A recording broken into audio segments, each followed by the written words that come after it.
শিক্ষক হিসাবে সবচেয়ে বড় প্রাপ্তির জায়গা কোনটা জানো?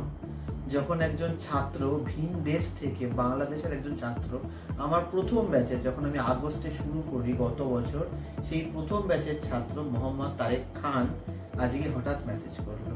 ফেসবুকের কন্ট্যাক্ট নিয়ে বহুদিন ধরে চেষ্টা করছিল আমাকে মেসেজ করার, কোনো কারণে পাচ্ছিল না, বাট আজকে আমরা কন্ট্যাক্ট করতে সক্ষম হলাম, আজকে আমাদের কথা হলো। তো আমি একটু দেখাই একটা ছবি, এই ছবিটা একটু ভালো করে দেখো তোমরা, ঠিক আছে?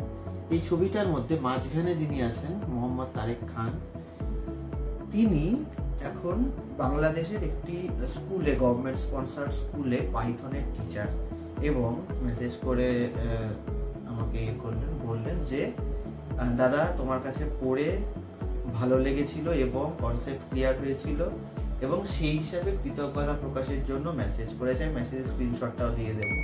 এটা হচ্ছে সবচেয়ে বড় প্রাপ্তি, এবং তার থেকেও বড় প্রাপ্তি হচ্ছে অনেক ছেলে মেয়ে উপকৃত হচ্ছে, এবং কম পয়সায়, একদম ন্যূনতম পয়সায়, ও প্রায় 200 জনকে পড়াচ্ছে এখন ওই স্কুলটাতে। 6 মাসের প্রজেক্ট আছে ওদের, সেইটা পাইথন শেখাচ্ছে। এর থেকে বড় শান্তি এবং প্রাপ্তি একজন টিচার বা মেন্টর হিসাবে আর হয় না। রাজদীপদার পাঠশালার সকল ছাত্রছাত্রীদের অনুপ্রেরণায় আমি দেব যে তোমরা এইভাবে সমাজে কোনো একটা কিছু দাগ কেটে যেও। মরার আগে মরবো না বই, আমরা সমাজে দাগ কেটে তারপরে